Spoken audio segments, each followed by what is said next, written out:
Welcome back to Week 6 of New Musical Monday, a series hosted by Thornhill Theatre Space showcasing new and lesser-known musicals from around the world. This week, our episode showcases selections from the musical Uprising by Danny McAvoy. Not only will we be hearing selections from this new musical, I had the chance to sit down and have a chat with the creator, Danny. Danny McAvoy, thank you so much for being here with us today. We're excited to have you as part of our series, Season 2 of New Musical Monday. And I just want to chat a little bit about you and the work that you've been doing, especially with musicals, and then we'll talk a little bit about what we're going to be showcasing today as well. So first off, you've been creating and adapting your musicals for radio. Can you go ahead and tell us a little bit about that? Well, yeah, I mean, I've written 4 musicals, all original, all full length, 2.25 hours, something like that, each of them. 20 to 25 songs in each of them, and other bits of music. And I got to the beginning of last year and I was saying, right, now I'm going to put them on the stage, one after the other, get a little touring company together and set off. And then, January turned into February, into March, and that was off the cards. So, that wasn't happening because of COVID. So I thought, well, what can I do now? And I thought, oh my, I've been working so hard for the last X number of years putting these things together. This is awful. Right. And of course it is. But at the same time, I thought, I know what I'll make a radio production. I'll make an audio production, which turned into a radio production. So I got some actors together online, never met any of them before, just put the word out and got some of them off various websites and from people they knew, and then the word went around and people started phoning me. So I had 7 actors and actresses for my first musical, which is called Little Ships. And we worked together online. I sent them out, the scripts, and I sent them out song backing tracks and lyrics and stuff like that. And they sent me back their recordings, their MP3s if they were good people, or their MOV if they weren't, or the MP4s if they weren't. So I did, obviously, translate a few of them, but that was easy enough to do once I figured it out. So I put it all together. I put a soundtrack with it, and we ended up with 5 episodes of Little Ships. Right. And then I started getting them out to radio stations, and they loved them. They really did, and those are the ones that replied, I might add. We probably got in touch with about 120 radio stations, mostly around the UK, but elsewhere as well. And I put it out on various places, in Taunton, in Devon, in England, in Sidmouth, in Devon as well. Sorry, Taunton's in Somerset, of course.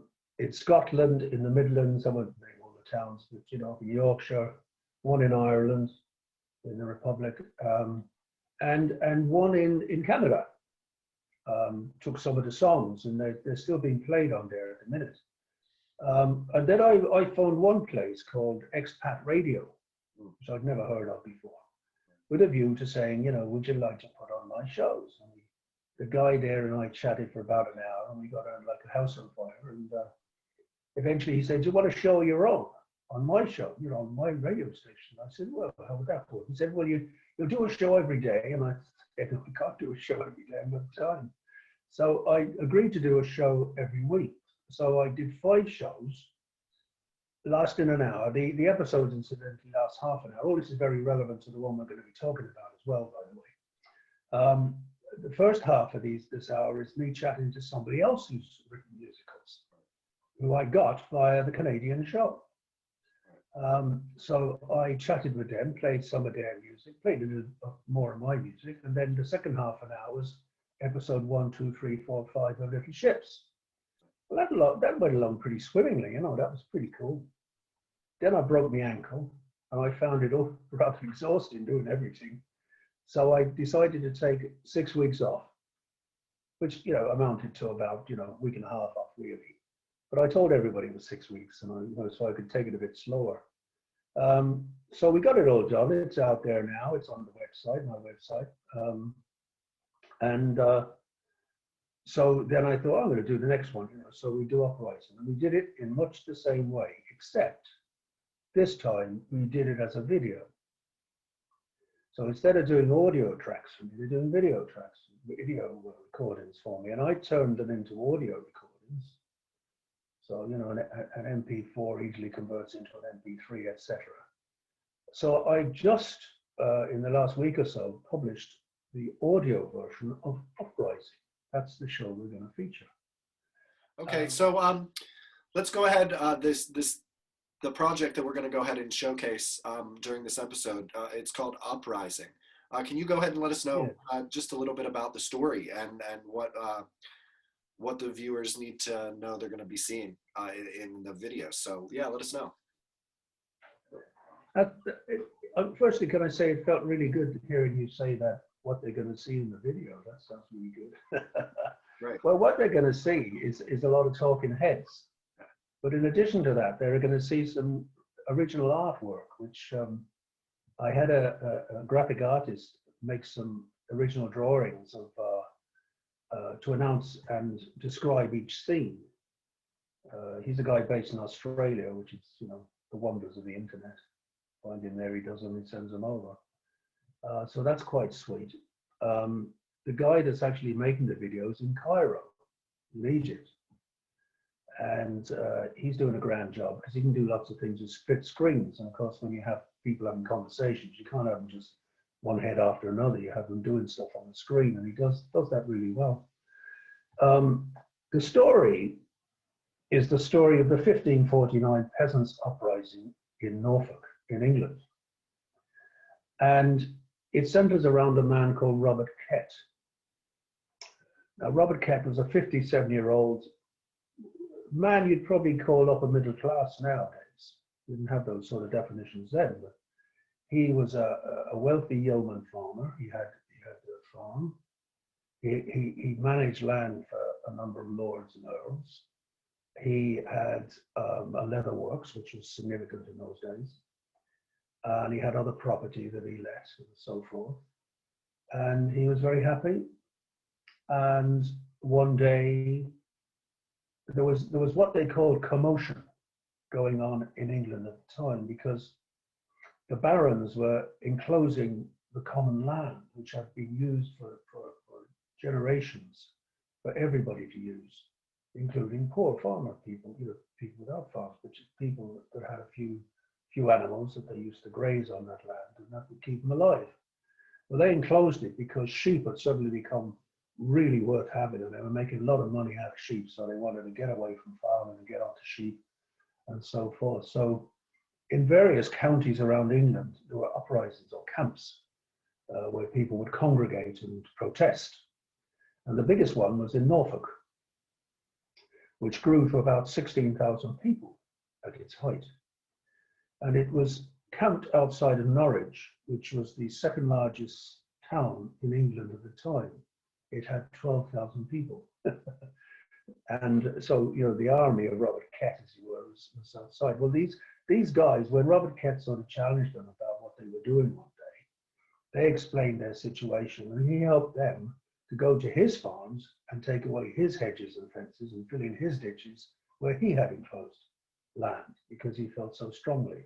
And they asked him to lead them, and he agreed to do so. And the thing that drew me to that story was that he organized his camp on a very democratic basis and a very fair basis. And I think this echoes into the future from 1549 as a form of democracy. They may not have used that word then, but that's what they were doing. It didn't last very long. They did defeat one royal army, but it wasn't very big. And they were narrowly beaten by another one, which was about the same size as them. I won't tell you how it all ends, but you know, nobody's going to want to watch it. But it's. With that being said, and I know this firsthand, but I want to hear from you, there is clearly a mountain of work involved in doing a project like this. You can't really you can't really even compare it to what the process would be if we were doing it normally with like workshopping and getting it in a theater. It's a completely different ball game now. So there is a lot of work in creating these. What drives you to push through and do all of this hard work? I think it's what I said a moment ago. It's about leaving a legacy, leaving something behind when I'm gone that's more than me, more than I was, and could be more than other people are for them, because it resonates with them and they can identify with it, and what have you, whatever they take away with it, because I think as a storyteller, I don't want to just tell a good yarn. I want people to say, I can see that. What would I do in that situation? Maybe I'll do that. Yeah, that's a good idea. I'll try that sort of thing. So it's a lot of work. It's very rewarding when you've done it. When you finish doing something as complex as that, it's a really big that's great. And it's I have to say that you get to a point where you think, oh my God, I'm glad when I've done this. I never say I'll never do it again, because I'm going to do another one in the autumn anyway, so I will do it again, at least twice more to get the other two that way. And I'm thinking, incidentally, of taking Little Ships again and doing a video of it. Now I've done that. So, it's a fantastic learning process as well. I have to say that I've learned more about how to do that, particularly using computers and this, that, and the other, and editing in Cubase, which is what I use, than I ever knew before, because I had to. Yeah, of course. And I'm kind of anxious to know from you, as we kind of wrap up this little chat, what can we expect in the future? We know we're going to see a video of Uprising coming soon. Are you planning to write anything else? Do you have any plans or spaces that want to do any of your musicals? What's the future looking like for you and your work? I want to get them on the stage. I haven't pursued that as yet. I was about to 18 months ago, I do want to write some more. 10 years ago, I set out to write six of them, and I've written 4. So I've got another 2 to do. I might do a video of Little Ships, as I mentioned. I might just look forward to maybe later in this year when it's possible to get out on stages, on the stage and just go straight for that. Absolutely. Well, Danny, thank you so much for sitting down with me today. It's been great to kind of hear a little bit more into the fun, different way of doing theater that you're doing through audio and radio. I think it's great. I think it's an amazing way to get it out there. And we're so excited to be able to showcase a bit of the musical Uprising here. So again, Danny, thank you so much. And to all of our viewers, go ahead and enjoy some selections from the musical Uprising by Danny McAvoy.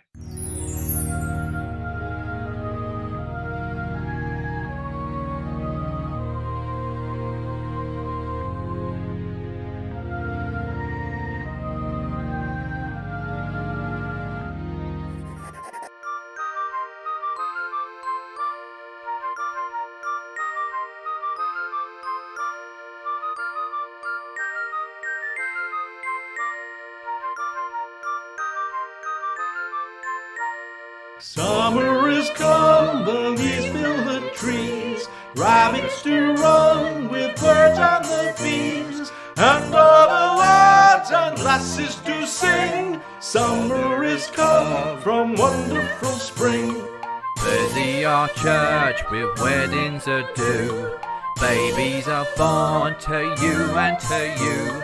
Happiness reigns o'er our pleasant land, everyone smiles when God takes a hand. We're happy and dancing our troubles away. Summer is come and rabbits do run with Jenny and Jimmy and Joseph and Jan. Summer is come and rabbits do run with William and Wendy and Robert and Rosie. The summer is come and the rabbits do run.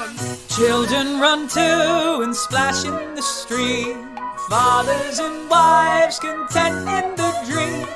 Happiest days that I've ever seen, sunny our land, the blue and the green.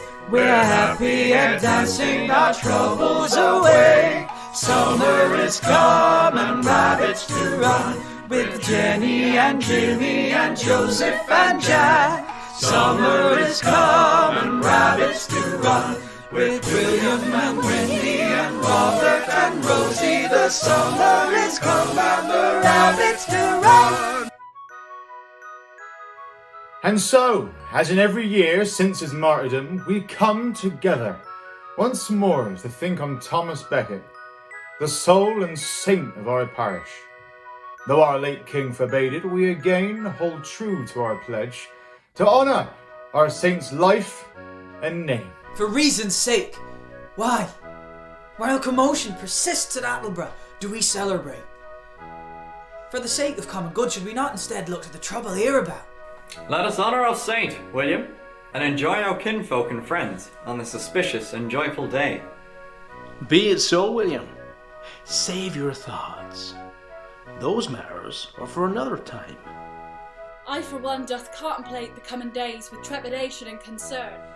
Good morrow to Jane. How be you and your daughters? And how are you on this day, Edith? We are all well, Robert, and as vexed as you all about the unease in the land.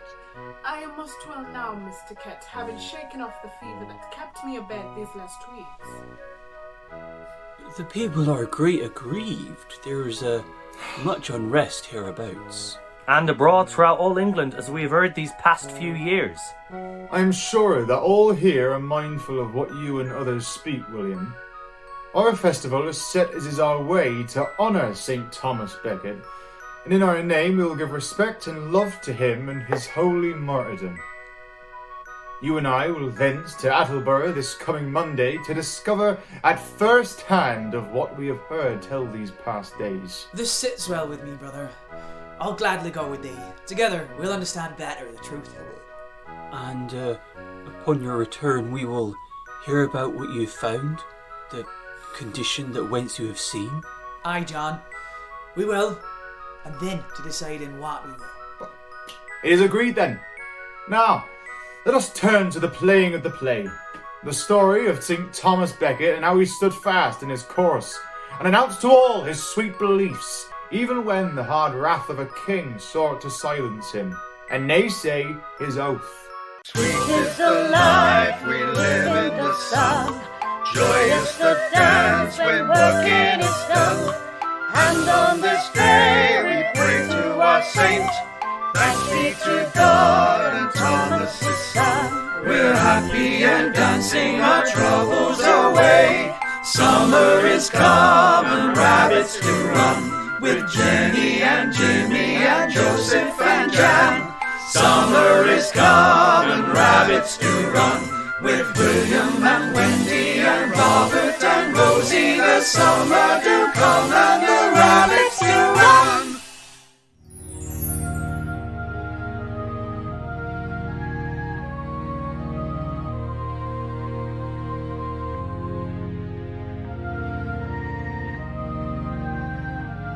Up, me lads, on again into the fray. Time for all good men to stand side by side. Blood and sweat, heart and soul to where the foe doth gather. We were victorious, we'll be again. Winning is glorious, all in God's name. Time for all good men to stand side by side.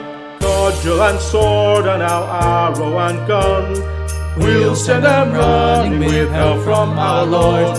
Trust in our hearts and with God in our soul to guide us.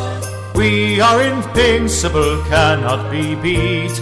Think just of victory, not of defeat. Time for all good men to stand side by side.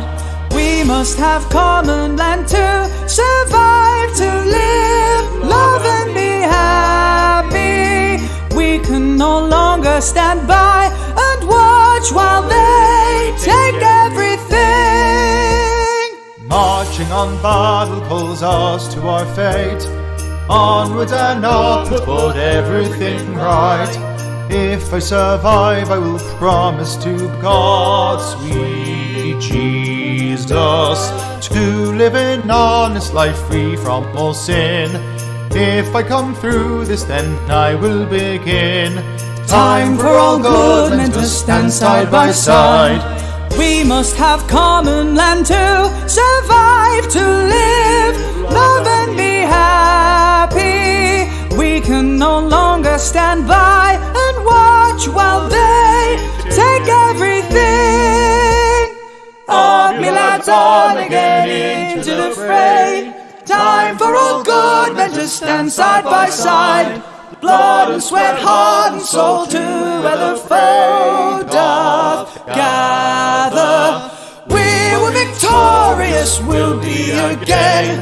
Winning is glorious, all in God's name. Time for all good men to stand side by side.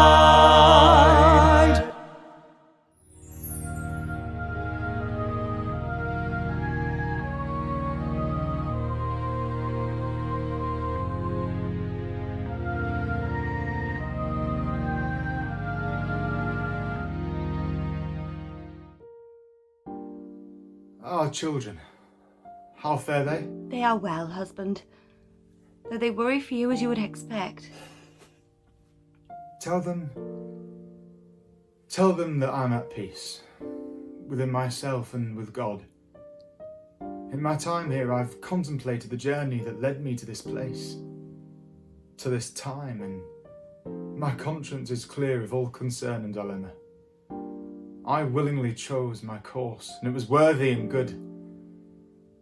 I wish only that the outcome had been different. We are all very proud of you, Robert. I am very proud of you, my love.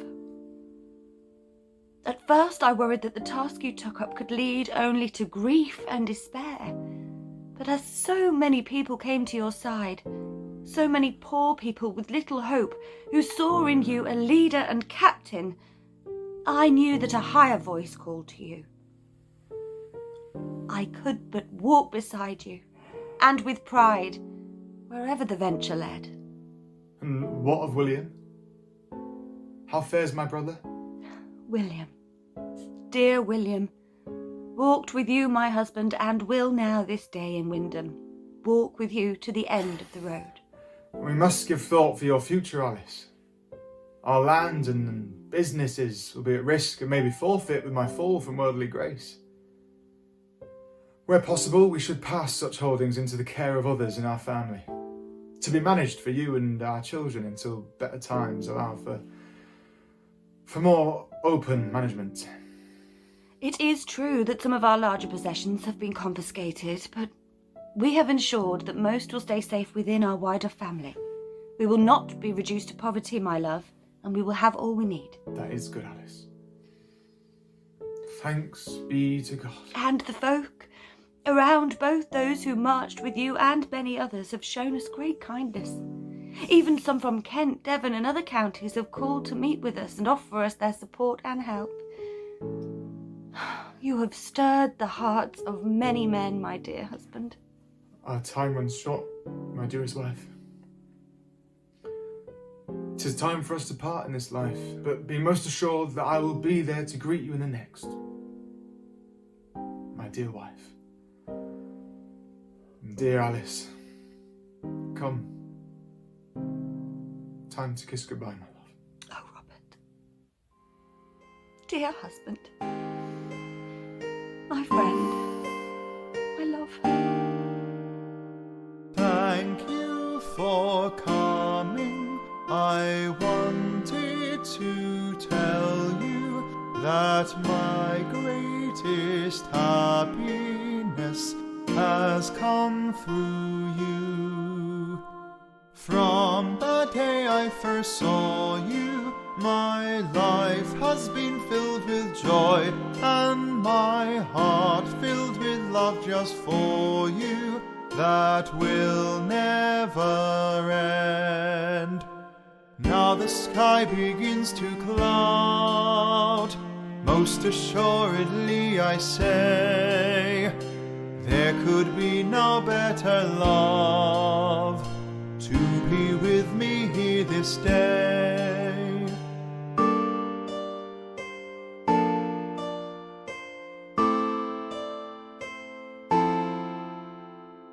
Husband, now I must say to you, there is no better man and my love still burns very brightly as when we were young.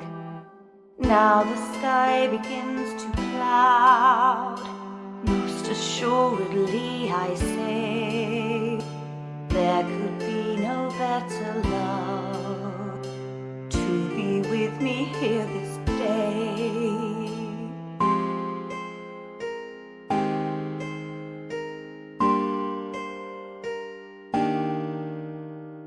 Kiss me and hold me, help me find the strength to stay strong on the journey from here to beyond.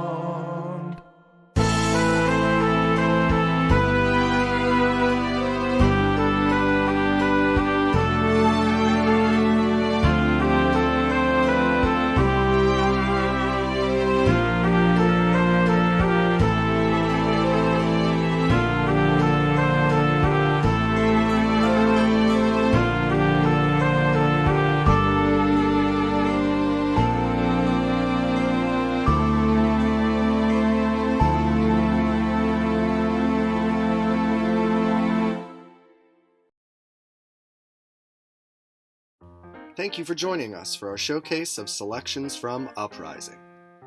Head on over to our Spotify to listen to the whole interview. We want to give a shout out to all our listeners for their support during our second season. We will be taking a break from the series as we host our second virtual Fringe Festival.